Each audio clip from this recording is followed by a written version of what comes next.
Kita laki-laki sudah biasa kalau, oh ini nggak ada mas stoknya, sudah. Pak mau lihat yang lain enggak? Iya boleh, kita biasa saja. Tapi kalau ibu-ibu, sekarang ibu-ibu beli baju, cocok warnanya, pas lihat ukurannya nggak ada. Pas ibu bilang, coba cek dulu di gudang mas. Kenapa nggak ada? Kapan ada? Saya ambil nomor teleponnya ya, panjang ceritanya tuh. Ini karakter namanya. Sekarang begini, bapak ibu janjian nih, pergi restoran suami istri. Anggaplah lagi pacaran, pergi berdua suami istri. Janjian di restoran A, pas tiba tutup restorannya. Bapak-bapak pasti masalah, solusi. Tutup mah, udah kita cari restoran lain ya. Begitu nggak? Ibu-ibu nggak, sebentar mas, saya tanya dulu kenapa tutup. Turun dia nanya, kenapa tutup? Kenapa? Habis. Kok habis? Biasanya jam sekian, panjang tuh ceritanya. Ngobrol dulu.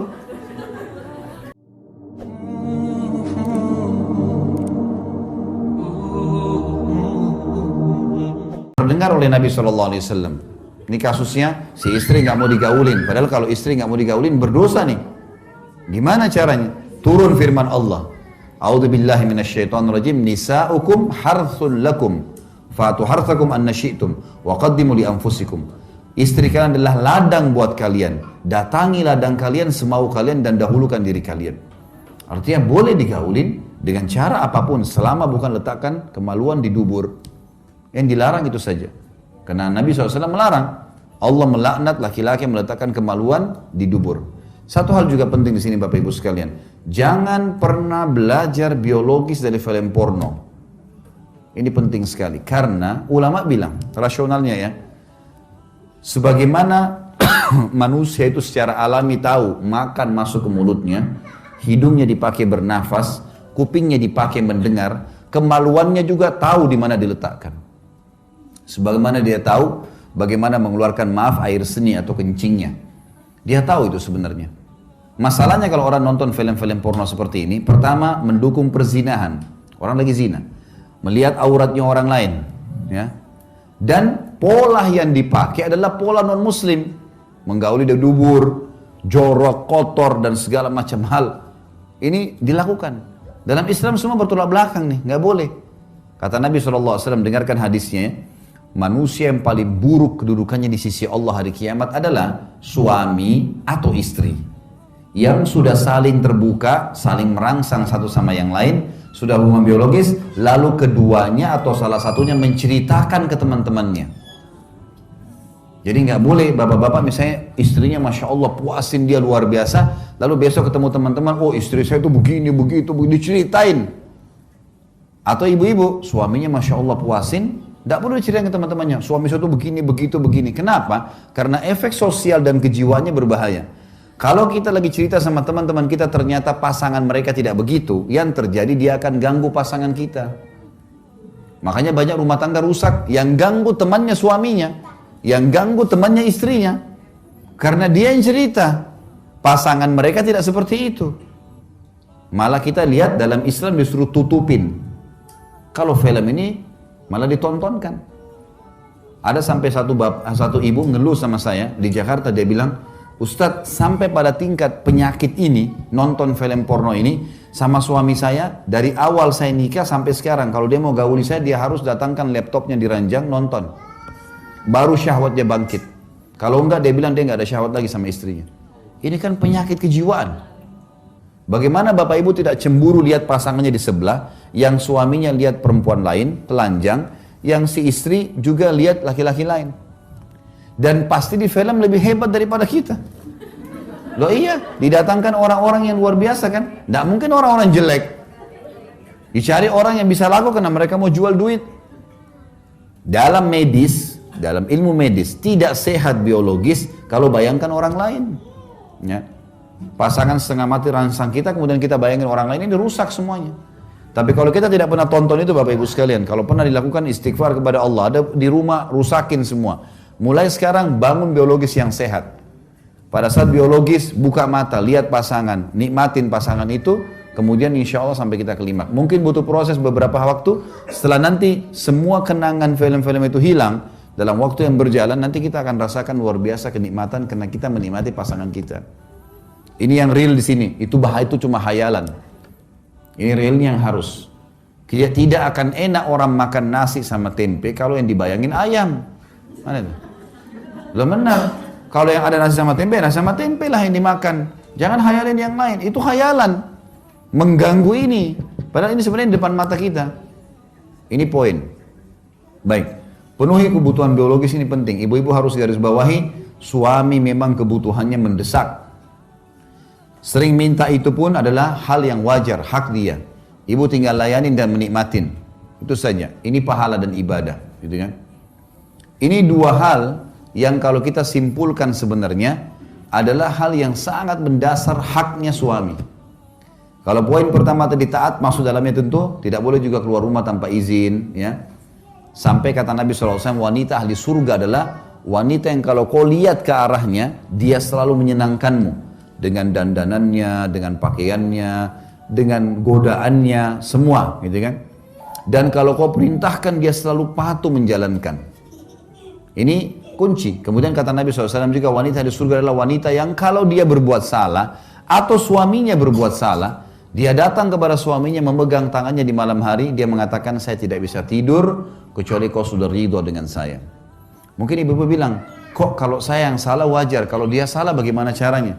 Ibu harus tahu ya, laki-laki itu karakternya, gengsinya tinggi.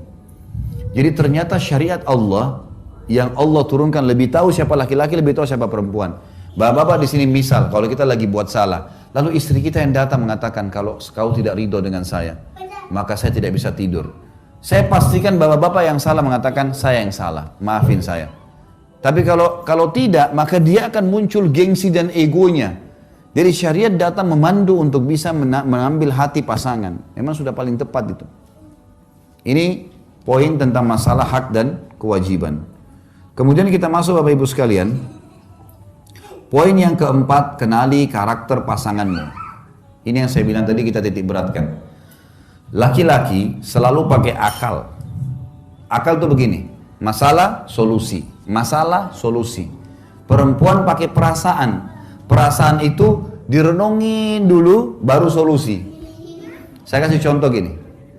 Bapak-bapak di sini tentu bisa difikirkan dan saya yakin kita sejalan. Misal kita masuk ke toko baju, kemudian bapak-bapak lihat baju A. Ini baju nih, bagus. Tanya masnya, mas ada ini gak? Ada. Baik, warna putih, warna putih. Begitu kita tanya, di gudang, habis stoknya. Kira-kira bapak-bapak di sini terima atau enggak? Hah? Terima nggak kalau misalnya orang masnya bilang tokonya sudah nggak ada stoknya mas? Kita terima ya? Terima nggak? Mana suaranya orang Bali nih? Terima. Saya tanya bapak-bapak dulu, ibu-ibu jangan jawab dulu. Sebentar ibu-ibu. Kita laki-laki sudah biasa kalau oh ini nggak ada mas stoknya sudah. Pak mau lihat yang lain nggak? Iya boleh. Kita biasa saja. Tapi kalau ibu-ibu, sekarang ibu-ibu beli baju cocok warnanya, pas lihat ukurannya nggak ada.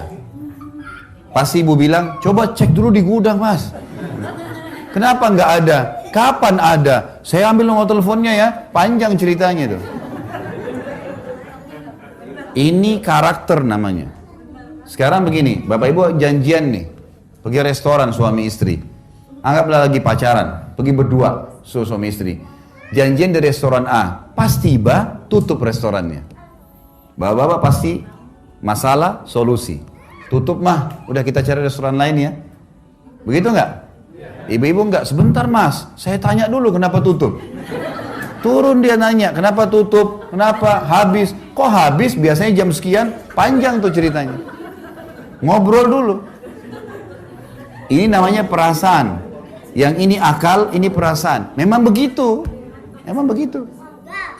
Jadi makanya kalau ibu-ibu bisa dengan perasaannya, kalau tidak dapat barang yang dia inginkan, bisa 2 hari kepikiran. Bapak-bapak sudah lupa. Contoh yang lain. Kalau misalnya ada 2 orang suami istri lagi bertengkar. Ini ribut-ributan di SMS. Saya biasa begitu. Sebelum saya pernah ditelepon suami istri sampai saya pusing juga dengarnya. Telepon saya, ini Ustaz. So, over-overan nomor telepon. Ini apa ini?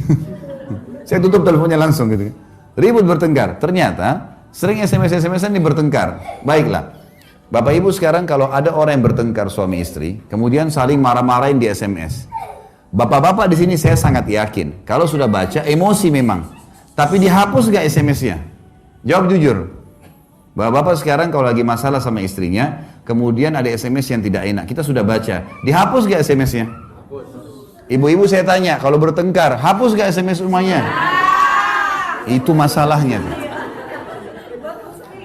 Itu sampai 1 tahun masih disimpan. Ini lagi enak sama suaminya, lagi enak-enak sama suaminya. Kamu dulu pernah bilang begini, suaminya sudah lupa. Kapan? Ini buktinya. Ini karena perasaan. Suami, dia pikir masalah jalan keluar. Masalah jalan keluar. Itu laki-laki. Perempuan enggak, perasaan dulu. Dan itu. Direnungi dulu lama, baru kemudian jalan keluar.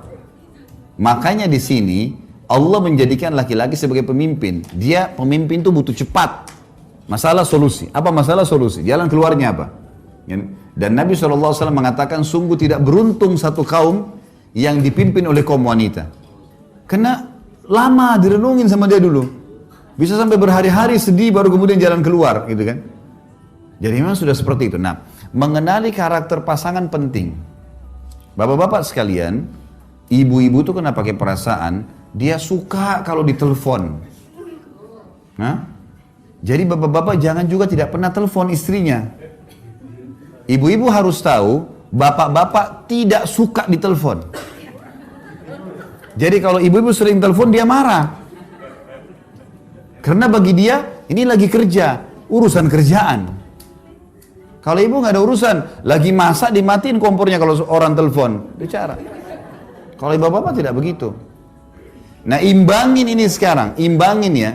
Cara untuk mempertahankan rumah tangga adalah bagaimana suami mengimbangi perasaan istrinya. Artinya, sesibuk apapun, luangkan waktu untuk telepon. Gimana kabar? Baik sayang. Ini kita ucapin kata-kata yang baik. Oh ya, dia sudah merasa diperhatikan. Udah cukup. Ibu-ibu juga harus tahu, bapak-bapak itu pakai akal. Dia nggak suka diganggu kalau lagi kerja. Dan jangan pernah berpikiran tidak baik sama pasangannya. Oh, kalau tidak angkat telepon berarti lagi bicara sama perempuan lain nih. Ya. Atau lagi sibuk nih, atau lagi apa. Sudahlah, sangka baik aja. Karena kata Nabi SAW, seburuk-buruk ya, seburuk-buruk pernyataan adalah sangka baik, sangka buruk. Seburuk-buruk, sedusta-dusta perkataan adalah sangka buruk. Gak bisa, kita disuruh sangka baik. Sampai kata Nabi SAW, iltamis li akhika udra. Cari alasan baik untuk saudaramu muslim. Pernah ada sahabat janjian sama sahabat yang lain. Kemudian sahabat ini rupanya terlambat nih. Yang satu nih yang nunggu sudah gelisah. Kata Nabi SAW, kenapa? Ya Rasulullah janjian, belum datang. Kata Nabi SAW, carikan alasan posesif untuk saudaramu.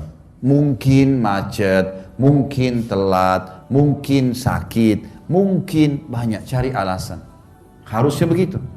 Jadi kalau ada, kita telepon, pasangan gak angkat. Oh, mungkin dia masih sibuk. Sudahlah, baca Al-Quran, berzikir, cari aktivitas. Jangan sangka buruk. Karena itu membuka pintu-pintu syaitan. Gitu kan? Harus kenali karakter pasangan. Imbangin karakter itu, kita akan bahagia. Ya. Harus diimbangin. Jadi bapak-bapak harus bawa beberapa saat di perasaan. Ya. Dan ingat, ibu perempuan itu dari kecil sampai nenek-nenek suka dibicandai. Ya. Misal gini, Umar bin Khattab bilang apa? Kami kalau di luar rumah kami seperti singa yang sedang mencari mangsa. Di luar rumah, sholat, antar jenazah, jihad, laki-laki, jantan. Tapi kalau kami pulang ke rumah kami seperti anak kecil. Bapak-bapak harus pulang rumah, udah lain ceritanya di rumah ini. Buang semua itu utang, pekerjaan di luar rumah, sekarang urusan bercanda sama istri. Lupain semuanya, gitu kan. Sampai Umar mengatakan, kami kalau pulang rumah kami seperti anak kecil. Memang sudah begitu, harusnya. Sampai kata Nabi SAW, 3 hal yang tidak masuk hal sia-sia. Seseorang yang berjihad di jalan Allah, atau mengurus kuda jihadnya, ya. Seseorang yang mencari nafkah jalan Allah, dan suami istri yang sedang bercanda. Biarpun berjam-jam, itu enggak sia-sia. Pahala di sisi Allah.